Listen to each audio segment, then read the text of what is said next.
Okay, good morning, everyone, and welcome to our week 6. And if you remember from last week, we started to talk about employment, and we started to talk about vocational training and job-related training here in the UK. In the first half of our course, week 1 to week 4 to week 5, we talked about mainly academic routes and options and the pathway and the journey that you have to entering university and having academic qualifications. So we started from entry levels to level 1, level 2, entering level 3 like A levels, access courses, foundation years.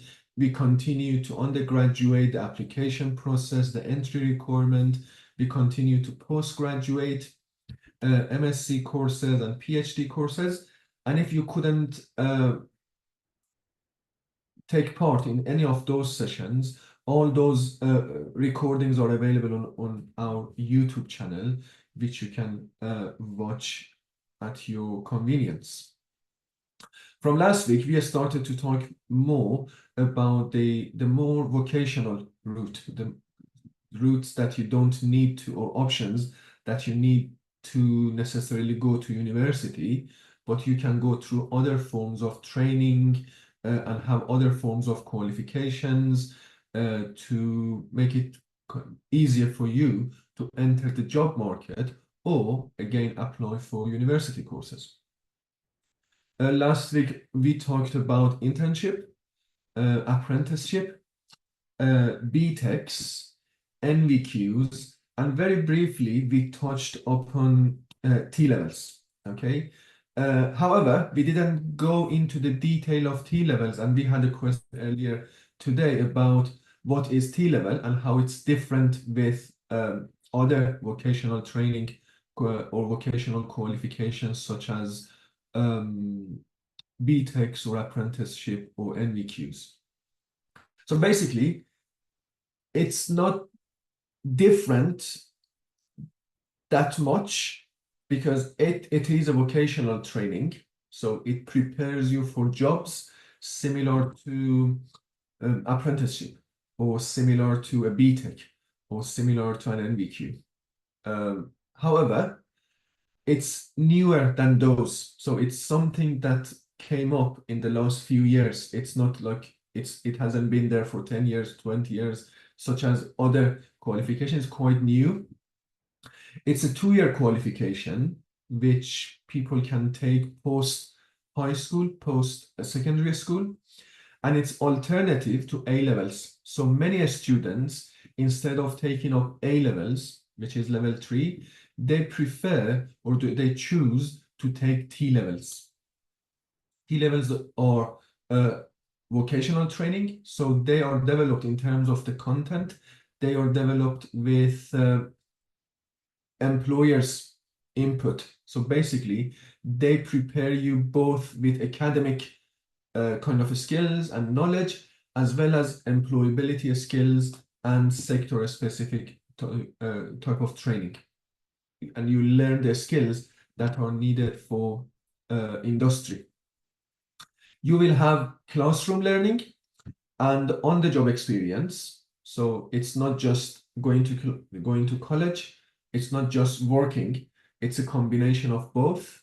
You have some classroom learning. You have some work experience, and you will have a work placement as well. So you will be working for an employer to learn those hands-on practical skills as well. There are many subjects for T-levels. It could be T-levels in engineering, manufacturing, design, digital business, health, and more. And it can, by T-levels and during T-levels, you can prepare yourself for either employment, so you apply for a skilled professional type of jobs, or you can use your T-levels. They are equivalent to A-levels, so they are good to go to university through UCAS, and you can use them to meet the criteria for entering university. So it's not that much different with many of them, but it's newer in terms of the content. So you learn the skills of the jobs of today and future. And it's kind of a more modern type of qualification. It has both academic value and practical skills-based industry value as well. Hopefully, it could answer some of your questions. Well, I think I'm not sure, but probably it stands for technical. Probably I'm not sure. We can just let's see.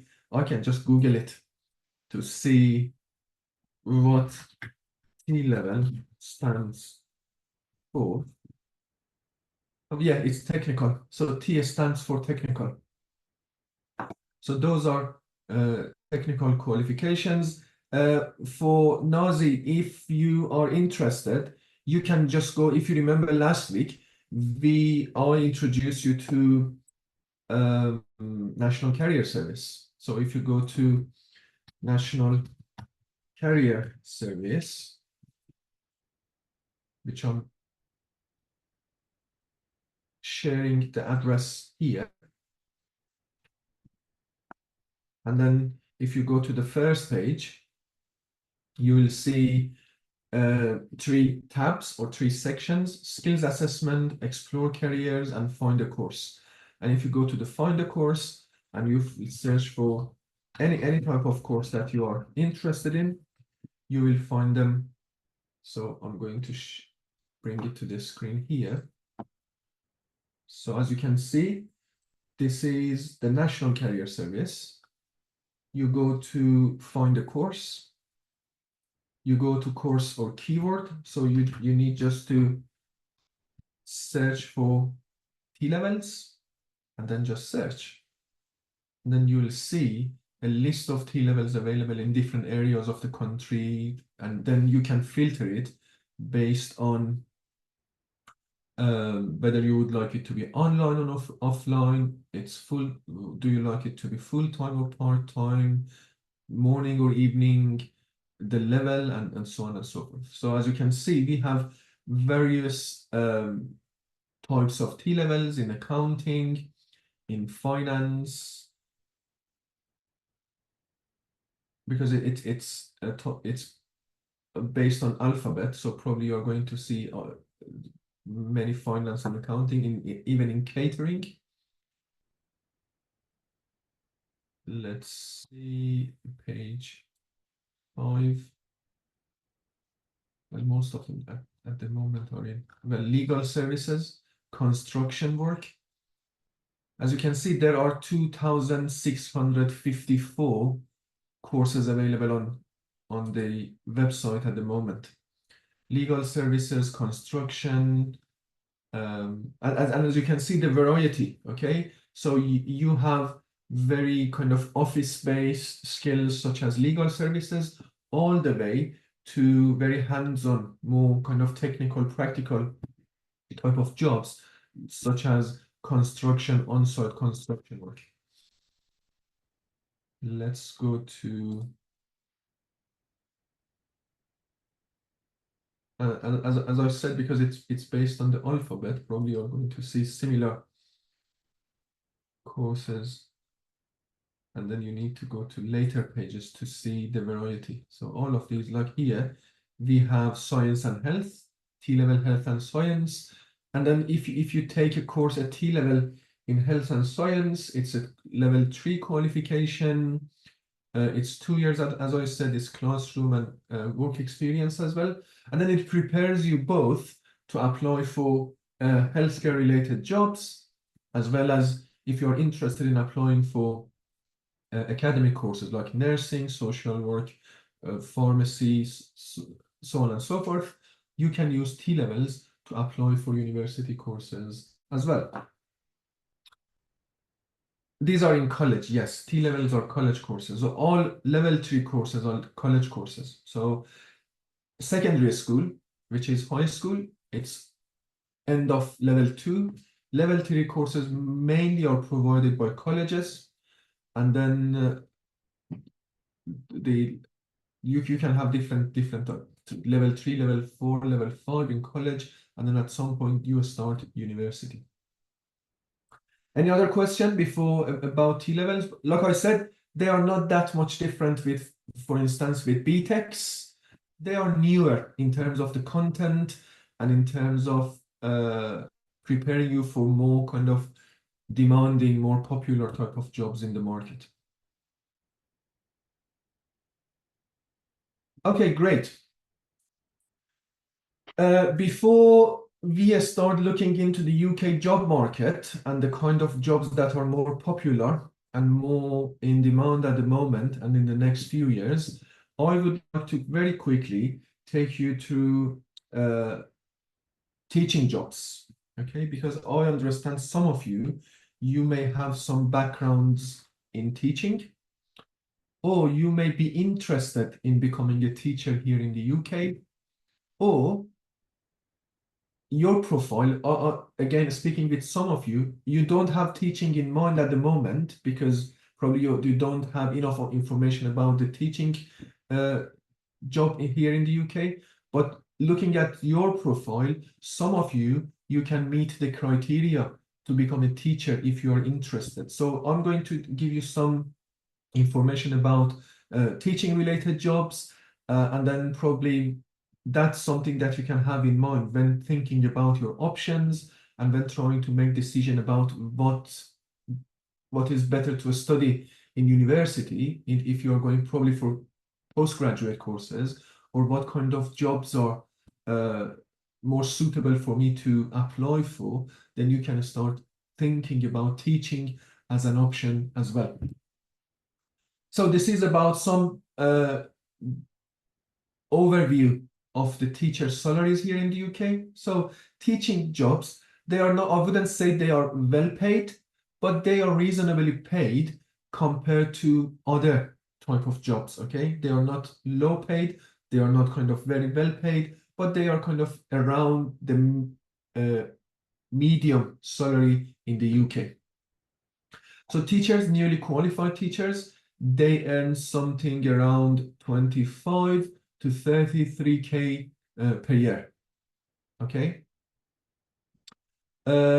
If they are head teachers, which means they are more experienced and they have more responsibilities. They have some managerial responsibilities as well beside teaching. They can earn anything between 47 to 125 if they are head teachers of like private schools or very large schools. Well, one perk or one benefit of being a teacher is having more holidays, because whenever schools are closed, you have holiday as well. That doesn't mean you don't have anything to do. So probably you may have some responsibilities, some preparations to do during the school break, but you have more numbers of more days of holiday than a normal career. And then many teaching jobs, they have a better pension, retirement type of scheme.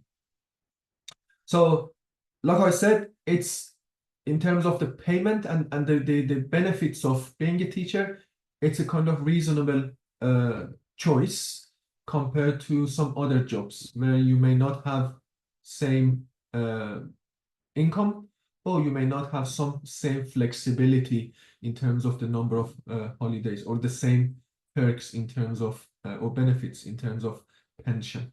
So that's an overview of the teaching job, or being a teacher here in the UK. However, it's not easy. It's not an easy job. You deal with students, different ages, different backgrounds, different learning styles, and so it's not an easy job. Okay, it's very demanding. If you are interested in becoming a teacher, or if you at some point you start thinking about, okay, teaching could be a good option for me, these are the questions that you need to think about and you need to find an answer for. So first of all, which subject you are going to teach? Let me just show you here. Oh, sorry, the link is broken. So probably I'm going to find the link later. But basically, there are different subjects that you can choose to teach as a teacher. you need to decide whether you are going to teach in primary school or in secondary school or even in college, because depending on which stage you are interested in, the preparation, the training, the qualifications that you need, the experience could be different. You need to think about whether you can get a scholarship or not. And a scholarship is not about refugee scholarship. It's about general scholarship to become a teacher, because there are many scholarships for people who are interested in becoming a teacher. There are opportunities to have scholarships or bursary, whether you can have a bursary, which means your training will be paid. Do you want to go to a school to be trained, or do you want to go to university and having a university degree and then your training at the same time? What kind of teaching qualifications you need to achieve, and how long you would like to train, because there are different levels of training. Some of them are shorter than others. As I said, some of them are you go to a school, you start working as a trainee, and then you learn through experience and you become a teacher. Or you can decide to go to university. You can have a university course and at the same time having teacher training as well. I would suggest, if you are still thinking about what kind of jobs are suitable for me, or if you're thinking of becoming a teacher and you don't know whether it's going to be the kind of job that you're interested in or not, a very good option is to have some school experience. Let's see if, yeah. So if you are interested to become a teacher, or if you are interested to go through teacher training, before that, you can apply to have a school experience. So for that school experience, what you need to do is right to work. So you have refugee status, you can. If you have right to work, you can. You need to have a degree, or you need to study for one. That degree, it could be from your country, so it doesn't mean that it needs to be a degree from here. It could be a degree from somewhere else as well, and you need to be 18 and over. And you go through the process, and you will find they will process your application, and they will find a school around the area that you live, or around the area that you would like to be, and they give you some days, probably it could be a few days, a few weeks of going to the school and seeing for yourself what is the experience of a teacher on a kind of daily basis. So you go to school every day, you work alongside the teachers, and you will see what does that job entail, what kind of responsibilities, what kind of environment, working with children, and so on and so forth. So if you're interested, I would suggest taking that opportunity and applying for school experience. That could be very helpful in helping you making that decision whether teaching is something suitable for you or not. The good thing about teaching is there are different types of support available. So for some jobs, if you would like to become an engineer, probably you don't have that much support compared to if you would like to become a teacher.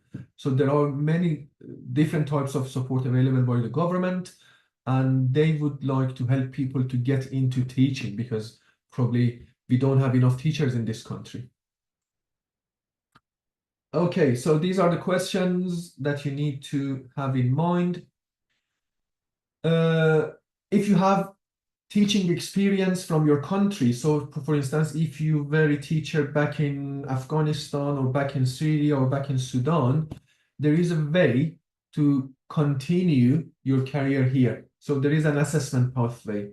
They assess your experience, and they assess your qualification, and they provide you with a pathway back into your profession. If you have that experience back from any country, then go through this link or speak to me. However, if you don't have teaching experience, you can go through training to have that experience.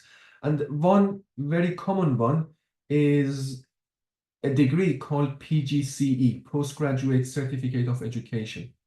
So it's a postgraduate master's course. It takes 1 year, and then it prepares you to become a teacher in a specific subject. So if you are thinking of applying for postgraduate, probably PGCEs are good. So with whatever bachelor, you have bachelor in history, you have bachelor in engineering, you have bachelor in science or whatever, PGCEs are good options to become a teacher with any kind of bachelor degree that you have. As I said, they are postgraduate 1 year master courses, and you can find PGCs in different subjects. And then during that 1 year, you'll be prepared to become a teacher in a particular area or in a particular subject. If you are interested, just speak with me and go through the links. We have a question: which level to do teaching? I mean, which level of well, the level of English is same as normal university courses. So if you apply for PGCE, if you have a bachelor degree, you apply for PGCE, you need to have the level of English required for postgraduate. For some universities, it could be 6. For some, it could be 6.5. In fact, let's go through one of these. Let's see. Let's go through one of these. As you can see, you can have by city, town, or postcode. Let's see, London. Then you need to choose whether you would like to teach in primary, you would like to choose in secondary, which is high school, or further education in college or A levels. So let's say secondary. And then these are the subjects: business, biology, art, classics, computing, dance, biography, health. Let's say health and social care. So you have a bachelor degree from your country in health, social care, or whatever, and then you are interested to become a teacher here. Do you need visa sponsorship? So if you are here in this country, you don't need, no? Well, let's say C2. We don't have, let's see if we wider how.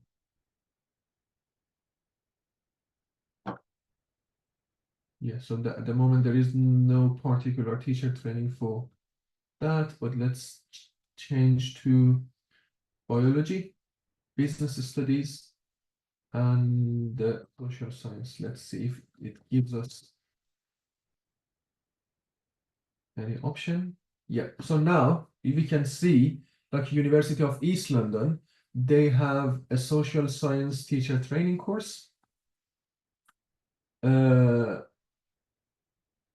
It's in London, it's 1 year. It prepares you for secondary school teaching.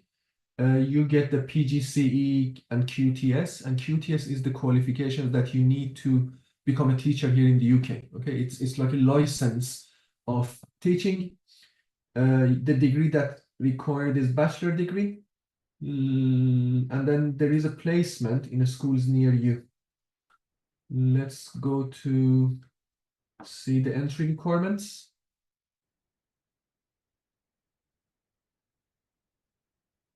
And if we have anything about language, you can see if you have experience, then you can have ENIC or NARIC to prove your experience from back your country. I'm just trying to see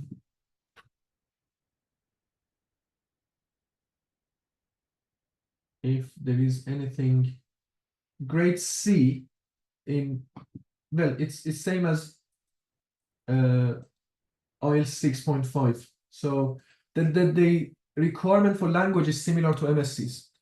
But going through the page, you will find more information about each of those subjects and like the entry requirements. So for instance, this one, same as an MSc course, the tuition fee is above £9,000, but a student loan is available if you are eligible. So if you are a refugee with refugee status, then you can apply for a student loan. However, there are courses with bursaries or with scholarships as well.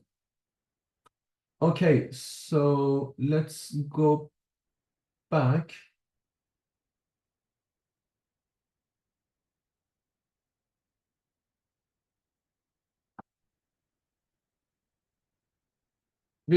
Yes, so Wilfred, you can try that for yourself. Just go to the page and then try to find IT related subjects and search for them. I'm sure that you will find many opportunities available for PGCE. But again, have in mind, if you have bachelor degree and if you would like to become a teacher without any teaching experience, then you can apply for a PGCE, which is Postgraduate Certificate of Education. 1-year course prepares you, and then with that qualification, you can apply for teaching jobs. That's it.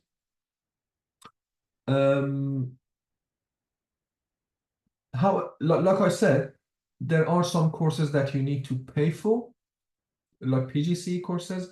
However, to become a teacher, like I said, there are many other types of support available in terms of training and in terms of funding and paying for the cost of the course.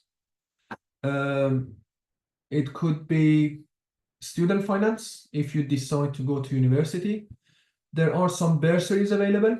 So in order to encourage people to take up teaching as a career, so there are bursaries available, and bursary means the money that they will pay you during the time that you're being trained and being prepared for the job. There are scholarships available, and there are some teacher training where you'll be paid. It's similar to apprenticeship, if you remember. Apprenticeship was job training with salary, and there are similar opportunities in teaching. If you're interested, again, I'm going to go to the page if it's not broken. Yeah, so as you can see, there are salaried teacher training available. So, which means you will be going through the training, and training is paid. You will be paid for during the time that you are a trainee. Also, there are bursaries. If you go to the page, and then here you can find bursaries and scholarships for postgraduate teacher training. So there are different types of scholarships and bursaries if you're UK citizen, non-UK citizen, and so forth. And then you can find more information here. This web page, I put the link in the slides, but basically the web page teaching is a very good portfolio to find information about everything teaching related. So if you have any interest to become teacher at any level, you will find the information that you need here.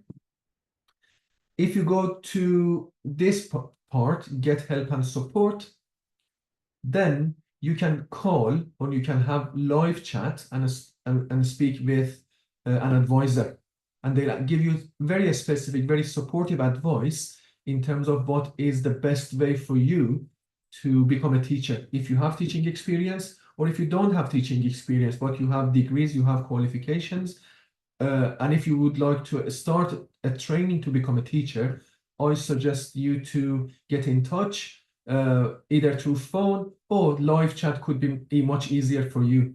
They'll arrange for a session, like a meeting. It could be online, over the phone, over the computer, and they give you all the specific advice that you need to find out how to start your training or your degree qualification to become a teacher. So if you're interested, and I suggest if you're not sure yet about what kind of jobs, and if teaching could be a good option because support is available, and that's important.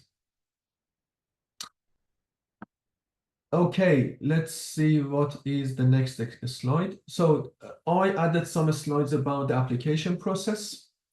So there are many teacher training opportunities available on UCAS. And then I'm going to take you to the page again. So if you click on the link, it takes you to this page for routes into teaching in England. Okay, and that could be different in Scotland, Wales, or Northern Ireland. If you live in those countries, there is a different page for those countries. But this page is about different pathways, different routes to teaching in England. So as you can see, there are different options: undergraduate, postgraduates, full-time, part-time, salaried or fees payable, and whether it's in the school or in university. So you can choose, for instance, I would like to study a undergraduate, full-time, salaried, UNILET. Let's see if there is any option. No, for this. Let's see. Undergraduates are mainly probably in. Yes, so this one, undergraduate early years initial teacher training. So it's very basic kind of elementary entry level type of training. Apply for a degree in an early childhood subject to graduate with EYTS. And EYTS is the degree and the qualification you need to become an early age teacher for early years of primary school.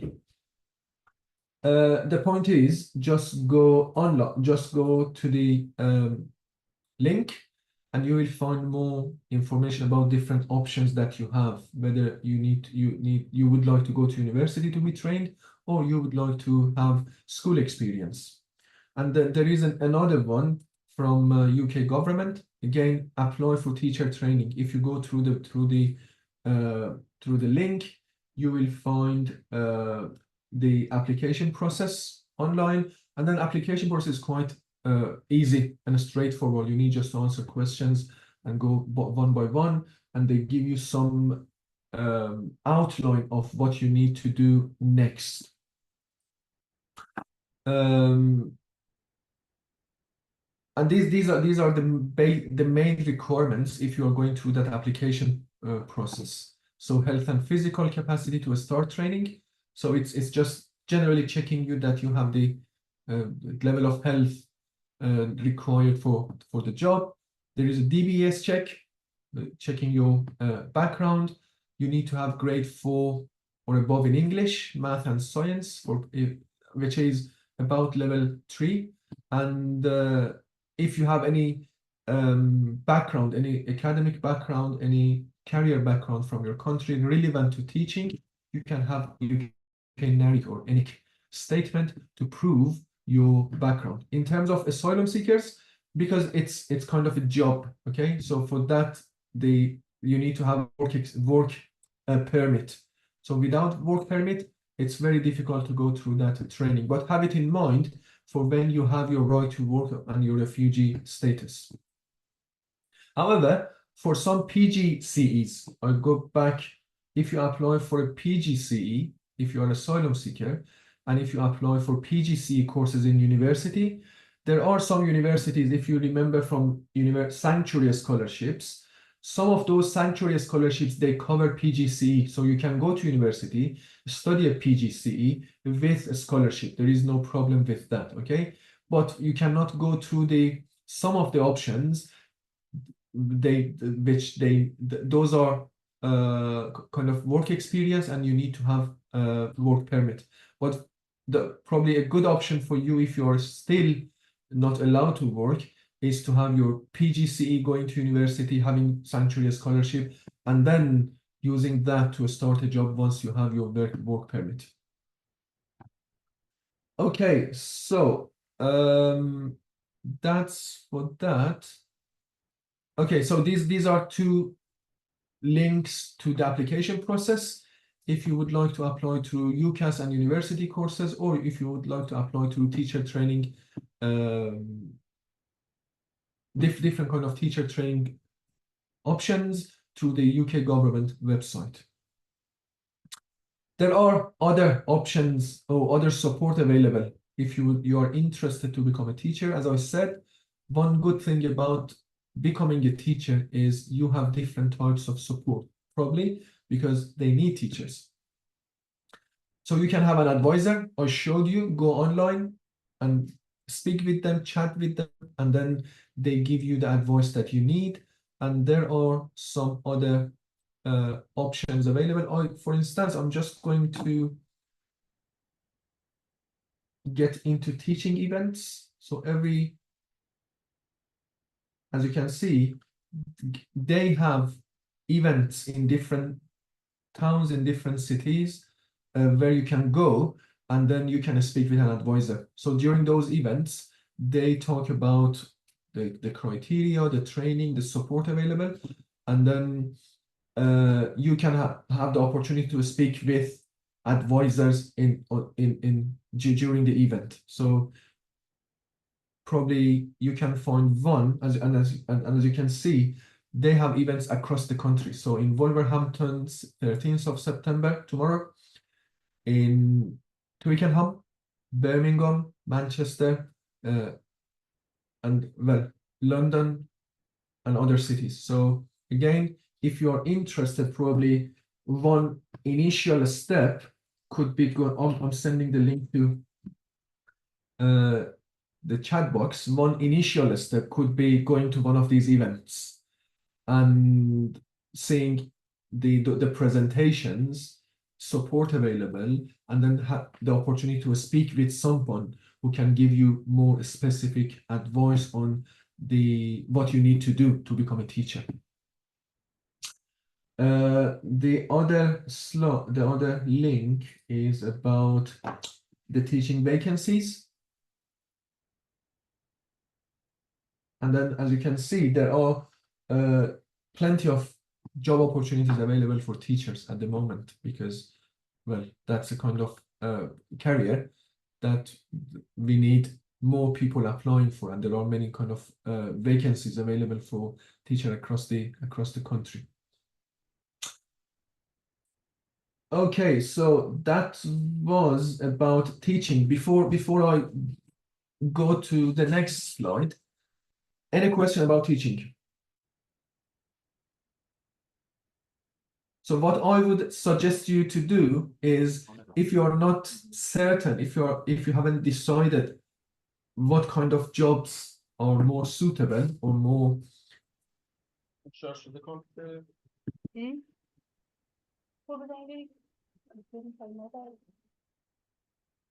or which kind of jobs I have more support for, then teaching is something that you can have in mind.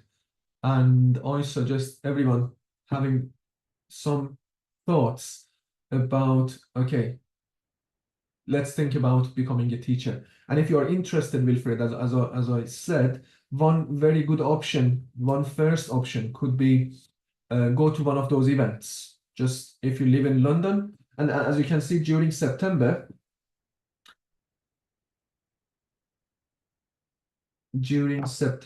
and October, they have plenty of events across the country, everywhere, south, north, Midlands, so on and so forth. So find an event and go to one of those events and have more information, speak with someone who can give you more specific information based on your background, or if there is no event nearby the area that you live, you can go online, chat with them, call them, and then arrange for a meeting with an advisor. And then during that meeting, they ask some questions about your background, your qualifications, your work experience, and your interest about high school, primary school, college course, and so on and so forth. And then they give you advice about what is the best way for you to continue your training and becoming a teacher. Any other question? Okay, so what I'm going to do at this stage, because we are going to start talking more about the UK job market. So let's have 10 minutes break and we come back 5 to 11. Now it's 10:45. We come back 10:55. Just take 10 minutes and probably stretch your legs, have a tea or coffee, and then come back in 10 minutes.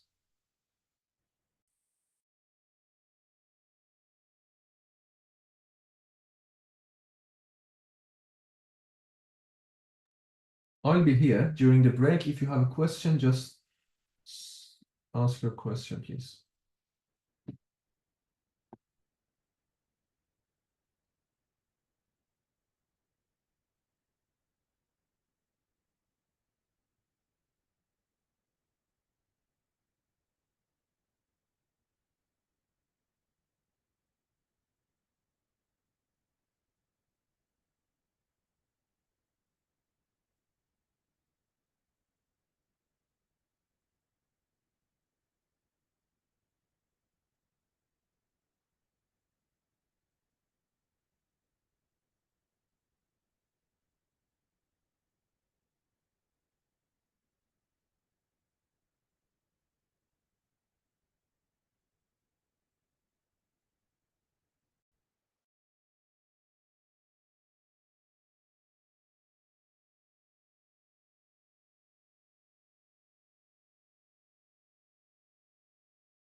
All right, everyone. So it's 10:55, and let's start the second part of our session today, where we are going to see an overview of the UK job market at the moment.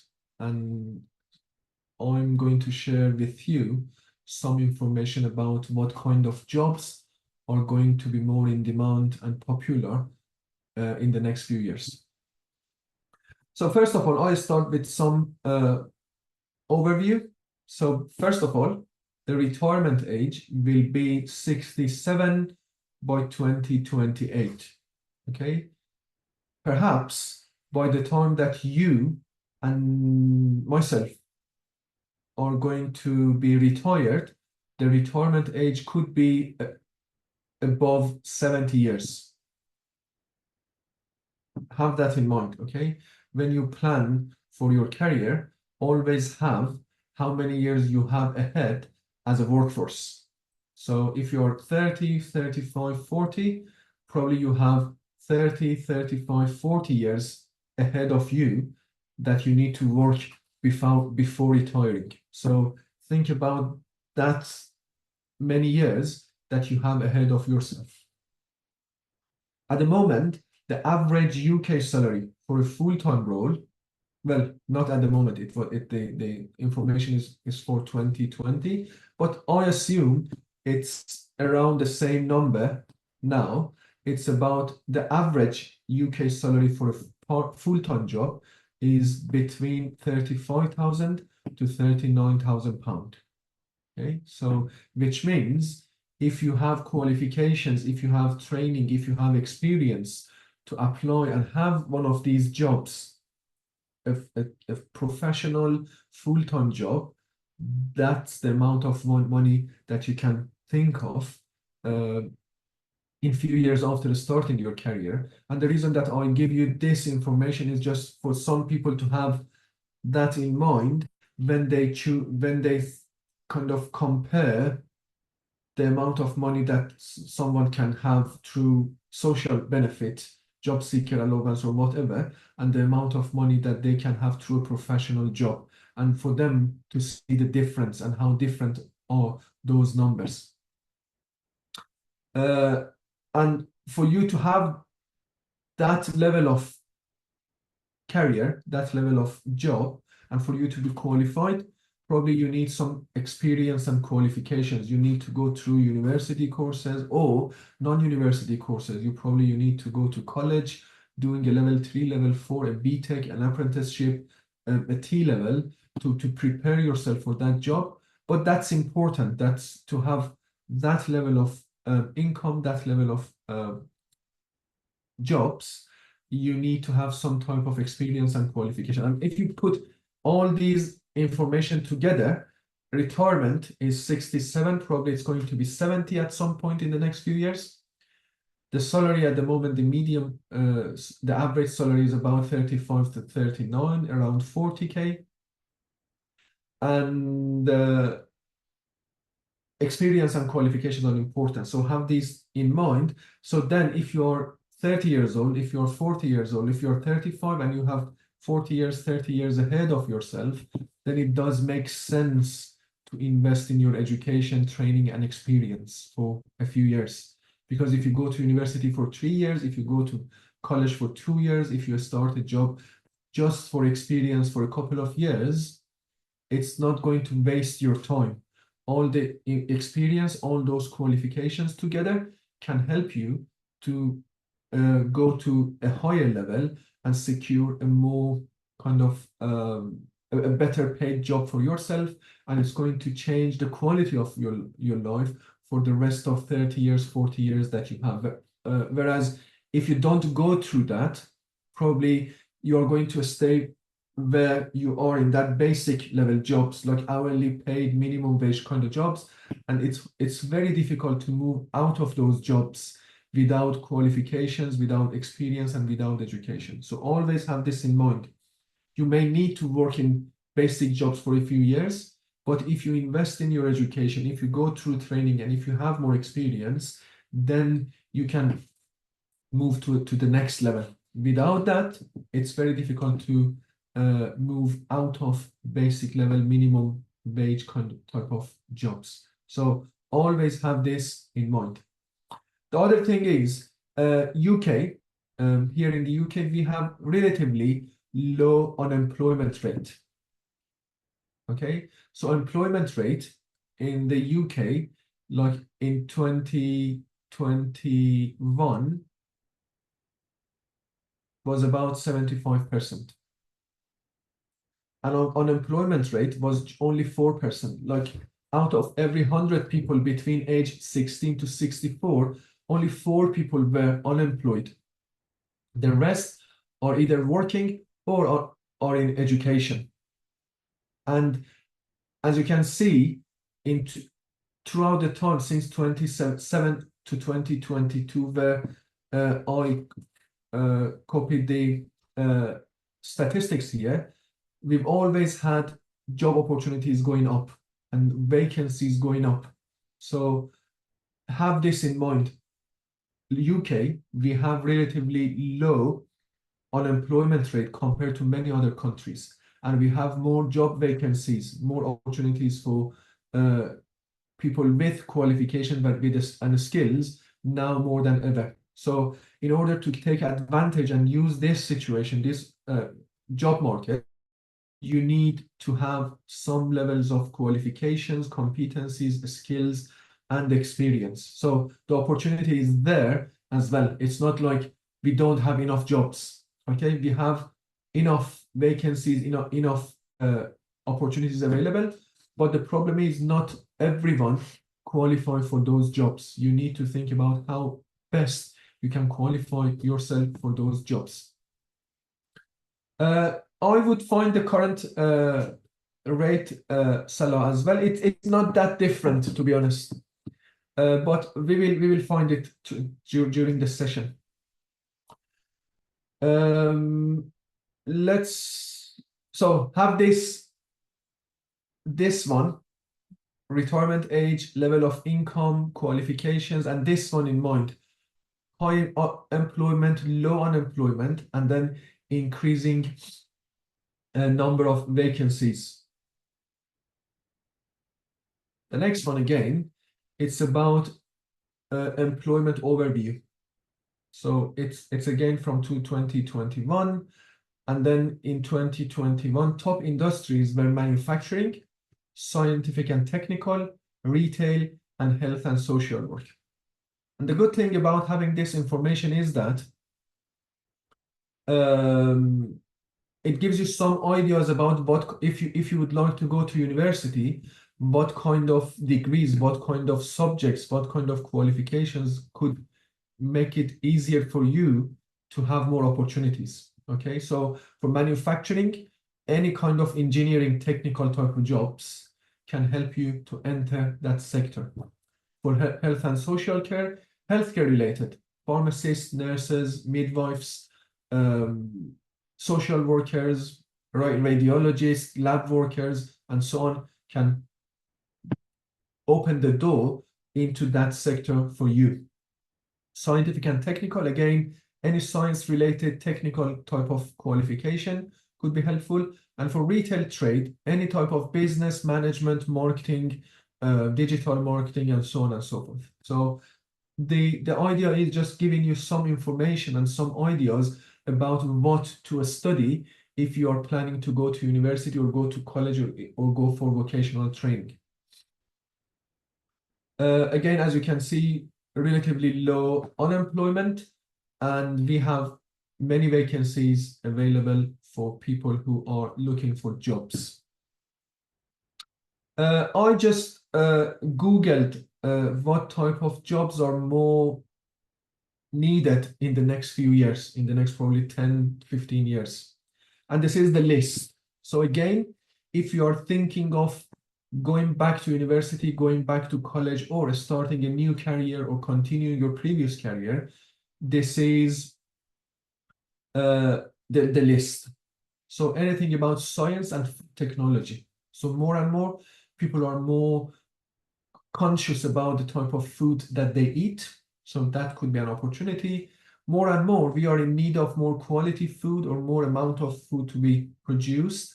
So anything about food technologies or science, food scientists, that could be very valuable in the next few years when you apply for jobs.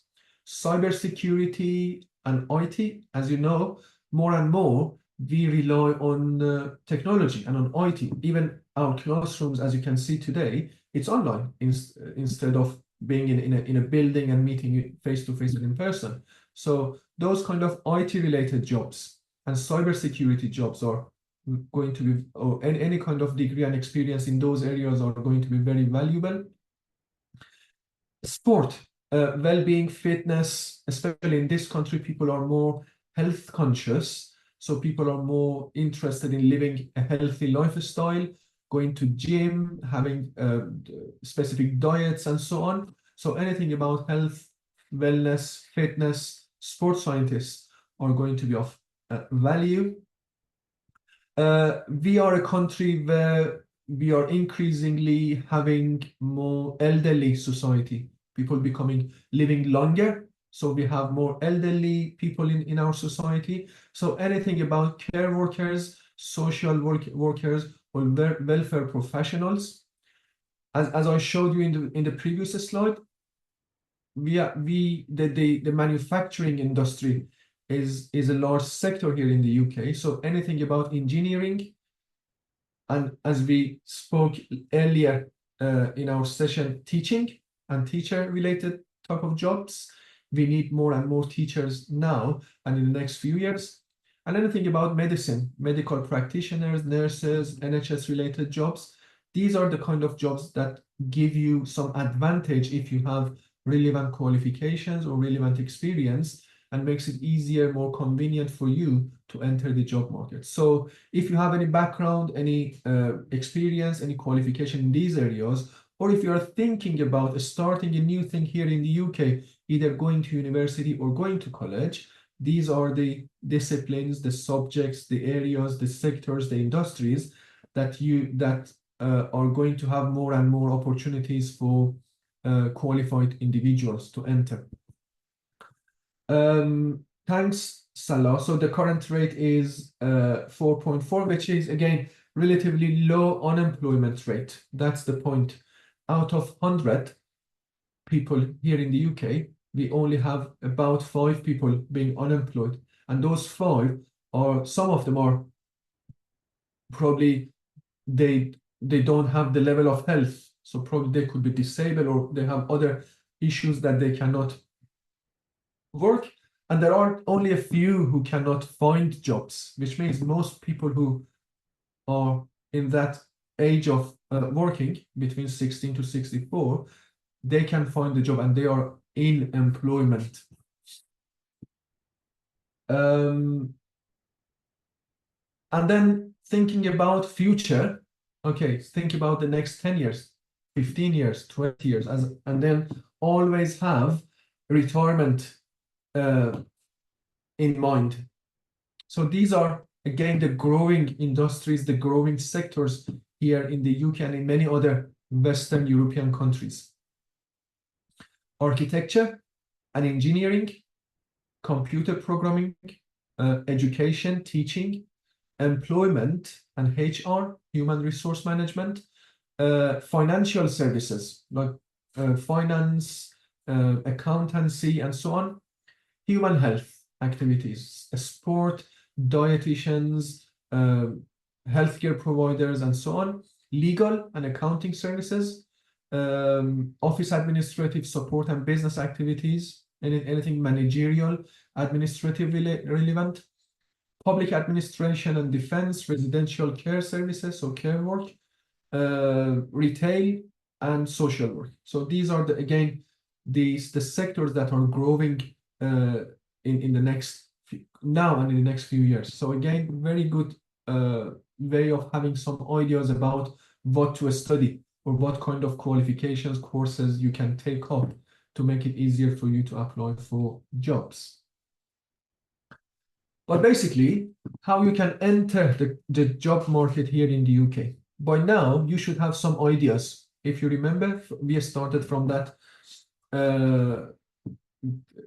the ladder, the levels of education ladder, and then you have 3 main options.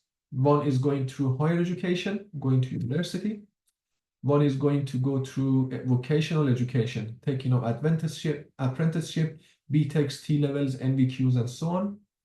One way is to start your own business. If you have experience, if you have support, if you have the requirements, including money or financial support, you can start your own business, becoming an entrepreneur. And one way is to start doing a job. So basically, learning by experience, applying for an entry-level job, learning when you're in that job, and then applying for a higher level, and then a higher level, and a higher level, and then improving in that role. So these are the 4 main options. Every option has some advantages and disadvantages. For instance, if you decide to go to university, that could be time taking. You need to spend 2 years, 3 years, 4 years in university, and then you come out and then you start applying for jobs. You may not have enough experience, but having a university degree will help you to improve faster in those jobs. Okay. Whereas if you start by experience, you start early. You don't need to go to university for 3 years, but improvement and progress in those jobs are going to take time. So always have this in mind. Is it better for you, or can you spend some more time in university, college, training, qualification, which makes it easier and faster for you to progress? Or do you prefer to start as soon as you can without going to university or going to college or having qualification, and then spending more time in those jobs to make progress to the next level? So always have different benefits and disadvantages in mind when making those decisions. Any question up until now? Okay. So basically, when you start, you choose one of these options and you start having qualification and experience. But beside that, you need always to think about how to improve your employability skills. And by employability skills, these are a set of skills that are needed by employers here in this country and in many other countries. So regardless of what kind of qualification you have or how many years of experience do you have, okay, you need that. But at the same time, you need to show that you have these kind of skills, these soft skills. And it doesn't matter whether you apply for an entry-level job in McDonald's, or if you apply for a professional job to become like an accountant or a senior manager. In every job, and if you read job adverts, in every job, they refer to these skills, to these employability skills. And these are a set of 9 skills, starting with communication. You need to prove that you have good communication skills. Communication doesn't just mean speaking, and it's not just about language. You don't need to be perfect in your language and be kind of 100% fluent in English to be a good communicator. Communication means you can express yourself, you can talk about your ideas, you can ask for support, you can make yourself understood, and you can understand others as well. So partly is about language.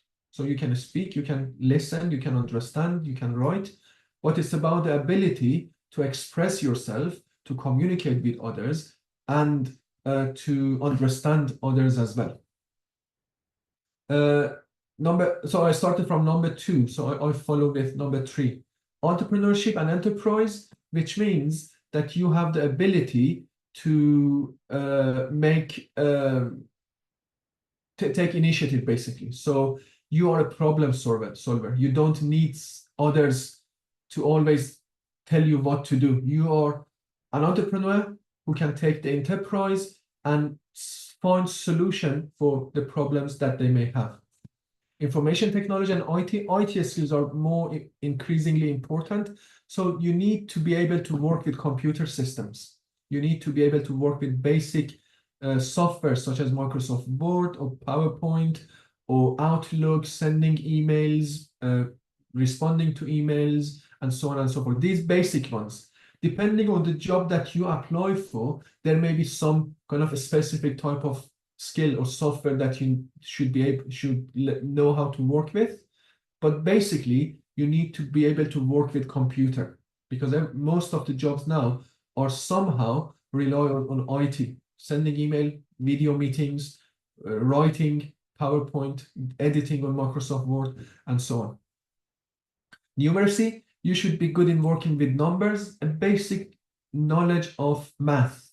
So being able to add things or multiply things or divide things, and then working with numbers and making sense of numbers. Problem solving. So if an issue comes up, you need to be able to solve that issue or offer solutions for those issues. Resilience, the ability to not become frustrated too easily. Whatever job that you choose, you are going to have some bad days, and the point about resilience is being able to bounce back, okay? Being able to deal with the situation without losing your momentum and your energy. Self-management. So employers more increasingly, they are looking for people who can manage themselves without the need for others to manage them. So they don't want the kind of people that should have someone on just monitoring them to work. So they would like people who self-manage themselves, teamwork more, because there are only few jobs that you don't need to work as part of a team. In whatever job that you choose, in most of the jobs that you choose, you will be working as part of a team, and you should be able to show your skills in working within a team, being a good team member, a leader, a friend, a colleague, and helping others and working friendly and closely with others. And then business awareness. And by business awareness means awareness of that specific sector. So if you are applying for jobs within the NHS, they would like you to have some understanding of the NHS, the culture, the values, the way that the system works. Or if you are applying for a job in a company, let's say Amazon, they would like you to have some understanding of the culture, values, and the work pattern of Amazon. So all together, these are the type of skills that most employers want from their employees. And if you look at any kind of job advert, which I'm going to show you later, from very basic jobs to very high level jobs, they look for some kind of employability skills, 2, 3, 4, 5, 6 of these 9 skills. Just let's go to one of these. Let's go to Indeed, which is a job finding web portal, and let's say head of sales. Okay, when you go to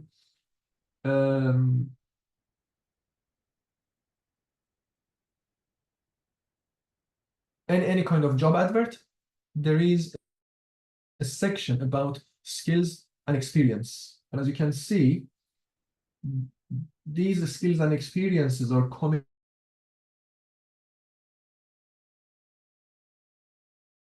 out of that framework, coming out of this framework. For instance, the proven experience in managing large sales teams, which means teamwork. So you need to prove that you have experience in working within teams and also managing a team. Demonstrating success in achieving sales targets and driving business growth. So which goes back to that point about entrepreneurship and enterprise. Leadership and management skills, understanding of the sector, car finance products, strategic thinking, being problem solver, exceptional communication and interpersonal skills, communication skills from that table, and analytical skills, numeracy, working with numbers and making sense of numbers. So any job advert, job opportunity that you apply for, somehow they are looking for these skills. And then it's very good for you to start thinking of yourself having these skills in mind, because as you've noticed, yes, they want some experience, they want some qualification, but that's just the beginning. The main thing is for you to show that you have the skills that they need from this skill set. You just think about later today, this weekend, next week, start thinking about yourself one by one, have these skills in mind, and think about yourself and see your skills when it comes to communication. Am I a good communicator? Can I express my ideas, my problems, my issues, my emotions? Can I understand others? And so on and so forth. Am I a good problem solver? Am I a good team worker? And then just think about your previous experiences. Do I have enough understanding of the legal sector here in the UK if you're applying for legal jobs? Am I good in working with numbers? Or and so on and so forth. So this is a very good practice, because later when we start talking about application for jobs, you will see how important it is to be able to explain how you are a good communicator, how you are a good problem solver, how you are a good self manager, how you are a good team worker. Because when you write an application, that's about explaining how you are good in these skills, not about your previous qualification, your previous experience, because that's just one line. You say, oh, I have a bachelor degree in science from University of whatever, and I worked 5 years in this company.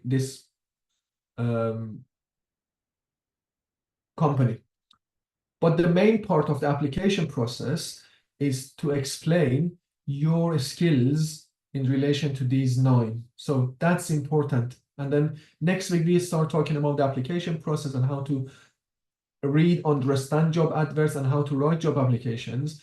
But the beginning practice is to have these 9 in mind, probably write them on a piece of paper.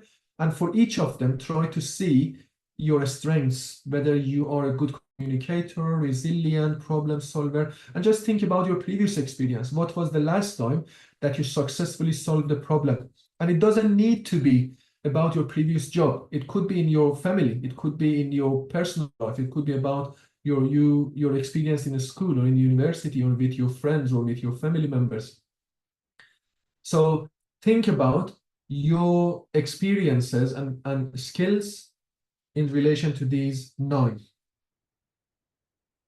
Well, very good question, Salah. Entrepreneurship, as I said, it's not about the employment entrepreneurship, okay? It's not about you are being self-employed and having your business. In fact, I'm going to, it's a very good question by Salah, which I'm going to, so basically, let's see what is the meaning of entrepreneur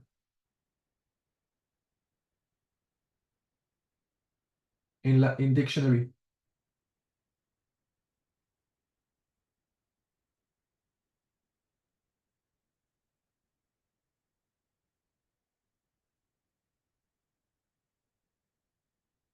So entrepreneur is someone who starts their own business, especially when it involves seeing a new opportunity. So basically, entrepreneurship is about seeing the new opportunity, okay? So some people may not have their own business, but they are very good in seeing opportunities in every situation.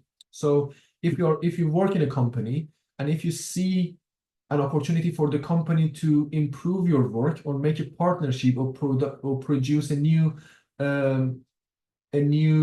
product, then you are an entrepreneur because you can see the opportunity. It's not about running your own business, but it's mainly about seeing a new opportunity. If you are a person who can see opportunity in anything, probably you can see opportunity in going to university, okay? Then you are an entrepreneur because there are other people who may not see the same opportunity in the situation. So have that in mind when thinking about being an entrepreneur and entrepreneurship. It's about being good in identifying opportunities, because what entrepreneurs do, they see opportunities in the market and they start a business, okay? But the main point, the basic skill of being an entrepreneur is seeing opportunities in the situation that you are in.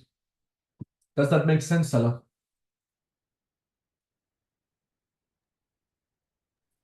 Yes, Amir, thank you very much. No problem. And also, I'm going to share a link. I Yes. don't know whether other colleagues are familiar with that or no, Skills Builder framework. I found it really useful and insightful regarding these skills, and also it has an assessment that one can check. Yeah. They have identified 8 essential skills. Sure. And they also have assessment. Everyone can assess her or his skills. Excellent. And I'm going to share and also it has a module that if someone has weaknesses in any part, there are courses free and they can work on it to further improve it. Excellent, Salah. Yes, I will copy it do share. And thank you. No problem. Thank you for sharing that. Yes, so it's very important to start thinking about, because in some countries, in some cultures, they don't have the same skill set, okay? But here in the UK, the job market is mainly designed around these skill set and these set of skills. So please start thinking of, okay, what are my skills and what are my strengths and how good I am in each of these, and think about examples of, okay, last time that I could use my IT skills to solve a problem, and so on and so forth. And then we come back to these when we start learning about Amir, how can I, hello? Yes. Can I add something? For those who are supposed to work in healthcare, they need to have compassion skills. Compassion skills Yeah. and care it's very important for those who wants to. Of course, yeah, absolutely. In some kind of jobs, you need to have some, like I said, it goes back to your business awareness. So if you are applying for any kind of job that you work with humans, it could be working in schools, in hospitals, in care centers, in elderly centers, and so on. Then you need to have some kind of human touch. You need to have some human skills of being compassionate, being empathetic, and so on and so forth. Thanks, Ali, for sharing that. Okay, but beyond that, now we talked about, okay, so these are the options that you have: going to university, going to further education, college, or starting a job and learning by experience. But you need to have a career plan, because without career plan, it's very difficult. You start working in a job, and if you don't have career plan, you'll end up 20 years, 30 years in the same job without making any progress.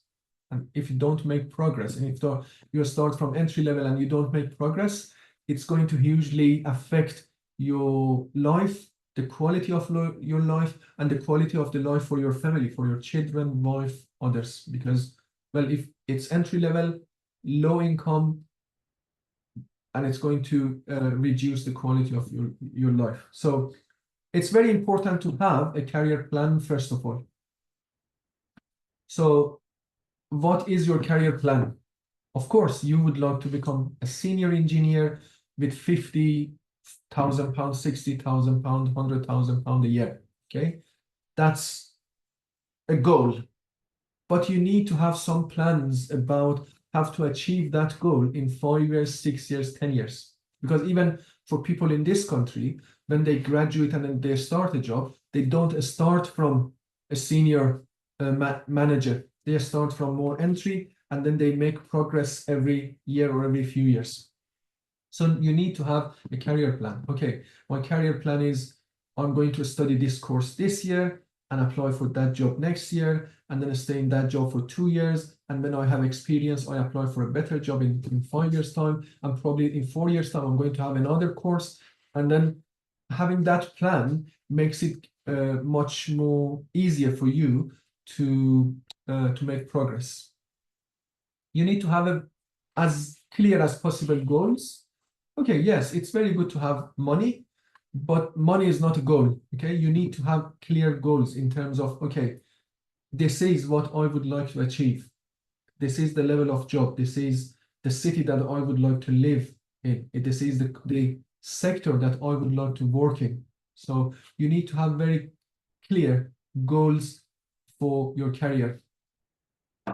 You need to show that you have the skills required for those jobs. Again, going back to employability skills, to that skill set, to those 9 set of skills, and to the experience and qualifications needed for the job that you are interested in.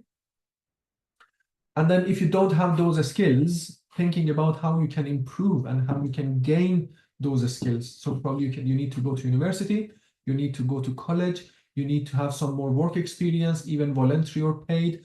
And then you need to work on the skills that you don't have. Probably if you don't have IT skills, you need to learn that, how to send an email, how to respond to an email, how to work with, how to type, how to edit.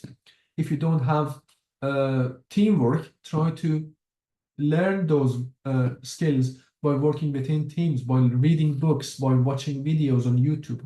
you go on YouTube and type how to become a good team worker and have some ideas, have some knowledge and information about how to be a better team worker.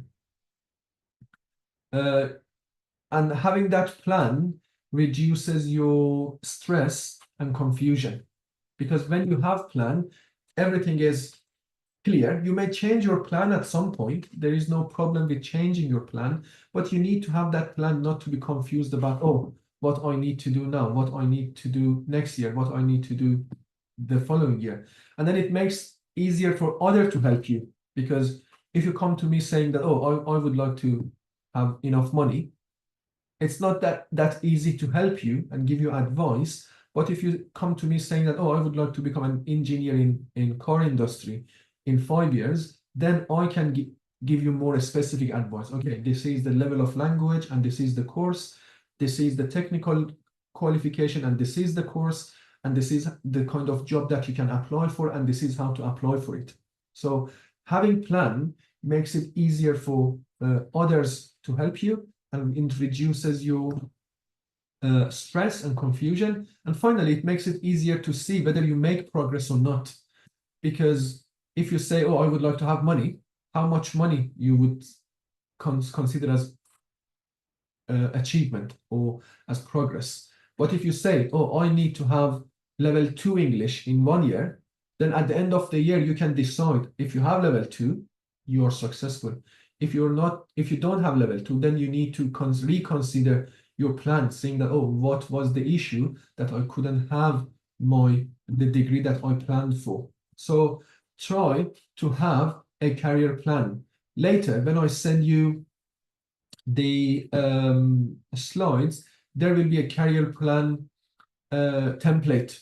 Okay, it helps you to structure your thoughts, to put things on table, saying that, oh, these are my skills, these are my qualifications, these are my goals. I need to do 1, 2, 3, 4, 5. And then once you have your career plan in that piece of paper, everything would be much clearer for you, and it helps others to help you as well with your career plan. And then you always can come back to that career plan and change it based on the situation and based on the changes in your life, and based probably your career plan when you are an asylum seeker is going to be different with your career plan once you had your refugee status, because now your options are limited. But the point is, just focus on your current options and make best of those options as much as you can.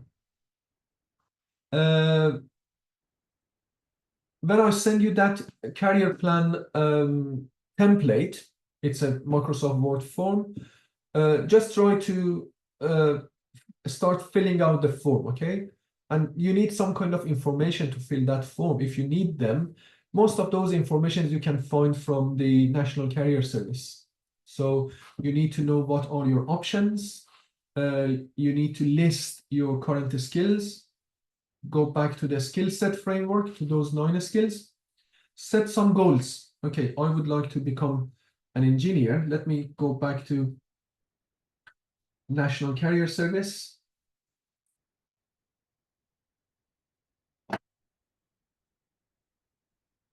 And see how it can help you to design a... So, first of all, let's start with working for jobs. Okay, for instance, you would like to have a job in computing. And let's say you would like to become an app developer. Okay, these are the information about app developer job. So your career goal is to become an app developer in 2 years, 3 years, 4 years. So then how I can become an app developer? You can go to university, you can take an apprenticeship, or you can go through a graduate training, and then start reading each of these options and see which one is more convenient, is more suitable for you, and which one you can meet the criteria for. So probably you can go to university and study these. If you decide to go to university, then you need to think about, okay, what are the entry requirements? Language. If you don't have IELTS, then your action would be start preparing yourself for IELTS. A-levels or GCSEs, if you have, okay, tick that box. If you don't, then the next action would be preparing for A-levels, or preparing for access to university courses, or preparing for foundation years. And then once you have the goal, the options, and then the requirements, then it makes it easier for you to think about, okay, what is going to be my plan for this year? This year, only focus on your access course and your language.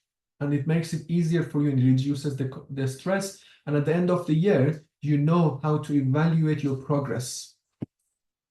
And it makes it easier for you to focus all your energy and time on what you need to do, instead of just being all over the place and doing so many different things without achieving what you want. Okay, so you see your options, you list your current skills, you set some goals and actions. So goals are different than actions. Goals could be short-term, mid-term, long-term. Short-term is having IELTS 6.5. Mid-term is going to university and having the degree. Long-term is having a good paid engineering job. Give yourself time frame. Okay, how long would it take? For some of you, you are 6 months away from IELTS 6. For some, 1 year ahead, you need to have that IELTS 6. For some, it could be 2 years. That there is no problem with that, but you need to have that time frame in mind. How many years, how many months, how many semesters is going to take for you to go to the next level? And then always come back and check, because sometimes you plan to have your level 2 ESOL in a year, but you can take it in, or you can have it in 6 months. So come back and check and adjust your plan accordingly. So again, as I highlighted down there, I'll send you a template career plan, which gives you some structure, how to structure your thoughts, your plans, your actions, and go back to National Career Service and try to fill that form for yourself.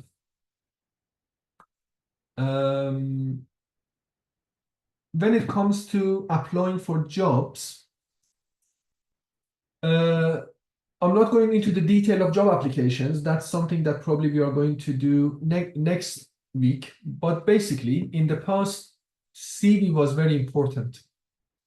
But now, CV is not that much important. It's good to have it's always good to have a good up-to-date CV, professional looking CV.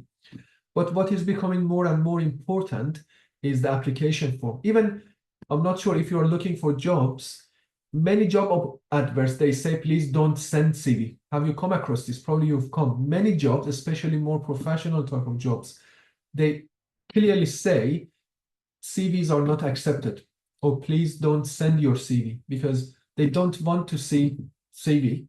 They want to see your application form, and they would like you to explain how you are a good candidate for that job. And that's why it's becoming more and more important to be able to write a good application letter, or a good letter of a statement, a personal statement.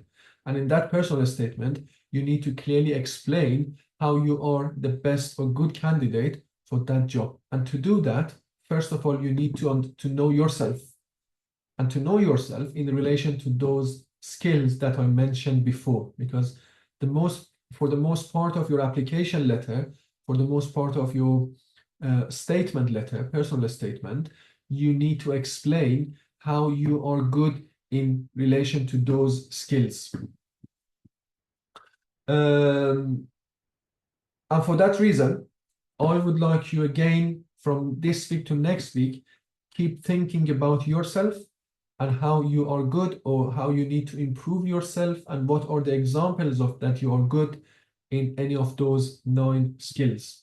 And then it gives you the opportunity to write a good, impressive personal statement. So I'm not going to go beyond this for this week. We've already covered teacher training. We already covered the overview of the job market here in the UK. We covered the skill set, the employability skill set, and we talked about the career plan and how important it is to have a clear career plan for yourself.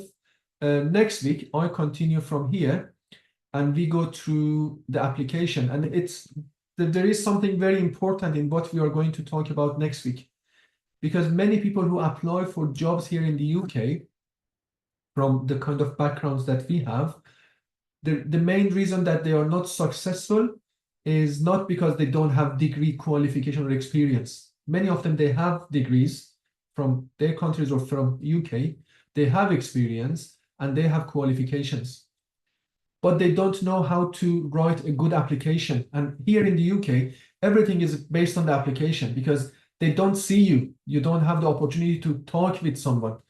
Everything is online, it's written, it's through email, it's through online application. Therefore, you need to be able to write what you need to write. And I've worked with many people who didn't know how to write a good application. And because of that, they found it difficult to find a job. And then they became kind of frustrated, saying that, oh, I'm not good enough. But the problem was they were good enough, but they didn't have the skills to write the application. They couldn't make sense. They couldn't read and fully understand and break down the job advert so that they can write a good application. So it's very important, if you think about your skill set, and if you have time, come to the next session. And if you don't, watch the video. But it's a very essential skill to have, being able to understand the job advert, to analyze a job advert, to understand what you need to write in your application based on the job advert, and then how to write a good application. Because without that skill of writing a good application, I would say it's hardly possible to find a job, because all jobs are based on application. And if you don't write a good application, how do they know that you are a good person for that job? They are going to give jobs to people who can write good applications. So start thinking, if you have time, read a few applications from this week to next week. You can go easily to Indeed and here. So, or any other web page. Just start reading some of these and think about key responsibilities. Think about skills and experience. Think about the benefits. And then we have different types of job adverts. Some of them, they have some sections. Some of them, they have other sections. So start thinking of different sections in a job advert. So job description, personal specification, ability, education, experience, language. Think about different sections and then how you can write about them in your application process or an application letter or in your statement, because that's important in order to secure a job that you apply for. Otherwise, without a good application, it would be very difficult. So it's possible. I'm going to just to read the questions. It's possible to explain about LinkedIn to find a job too, whenever you have. Yes, in one of the sessions, I'm going to talk about LinkedIn and how to use LinkedIn as a platform, not only to find jobs, but to establish some network. Okay, because again, networking and having people in your network and having people knowing you and giving you advice and giving you and sharing opportunities with you is very important. Probably in 2 weeks' time, we are going to have a talk about LinkedIn. And could you tell me about the learning materials for ESOL, for IELTS, or we have good books for practice? Well, I'm not an expert in ESOL or IELTS. That's a question that you need to ask from my colleague, the ESOL teacher, because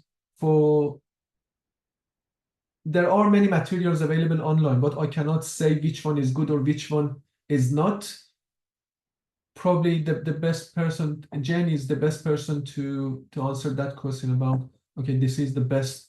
But what I would suggest about IELTS and what I have done personally years ago when I was preparing myself for IELTS, the main thing is learning how to do the exam. The exam techniques are more important. So because when you get to that level, you're already good in speaking, in listening, in writing and reading. Try to have as many test exams as you can. You can just easily go online, find IELTS past exams, academic IELTS 2022, just Google it, and you will have all the exams for just, I'm going to show you probably here. If you go for IELTS academic past papers, okay, you will see all those past papers, the real exams, exam for last month, 2 months ago, 3 months ago in UK, in Australia, in Iran, or in any other country that they had IELTS exam. So you will find all of them. And then these are free, and just print them out and then try to sit and write. Okay, write the writing, read the reading part, speak the speaking part, and so on and so forth. So that's when you get to that level, the best thing is do as many test exams as you can using the past IELTS papers. Any other question?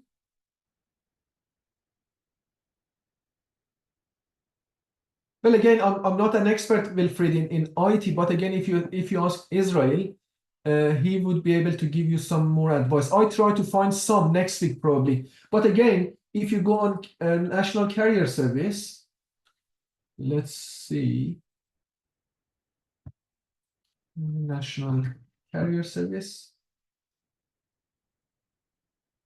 And then if you would like to find a course, you can find many courses, and there are many online courses.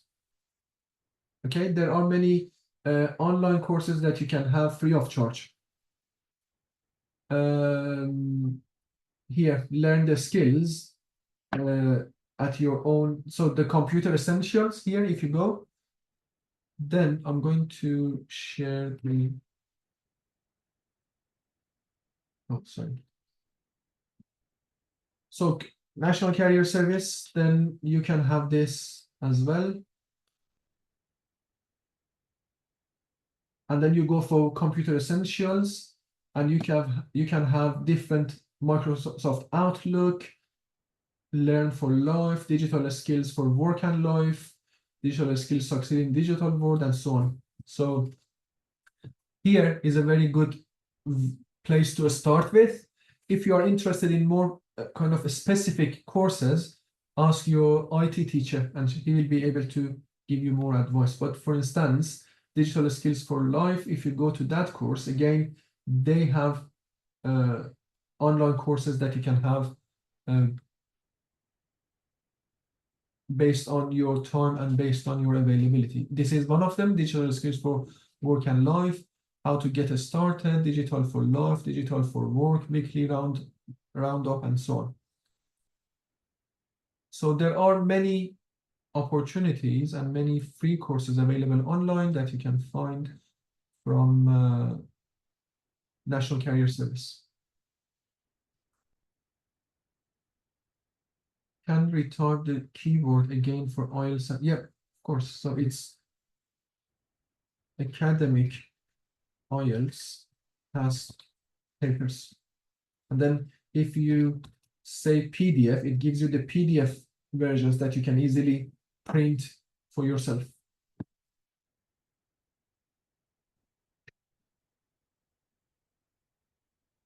So here it is. And then you can see these are the ones which show PDF. You can download PDF versions from there. So this one, it gives you, as you can see, preparing test PDFs. So these are the past tests from this year, next year. Even if you go for 2024, it gives you tests for this year.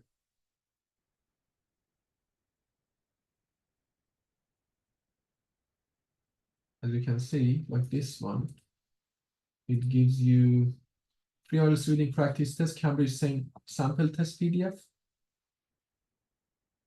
There are thousands of websites online. I try to find a couple of good ones when you can find everything in one place and share it with you probably next week.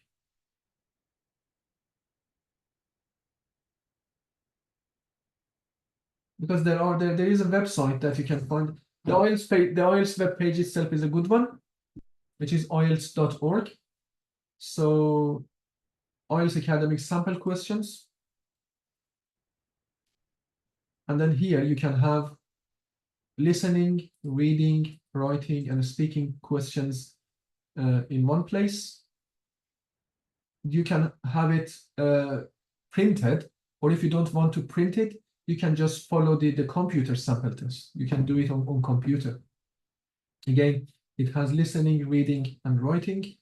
And then there are, if you go down and if you go to their archive, you will find more and more past papers available on their website. Okay, any other question before we finish our today's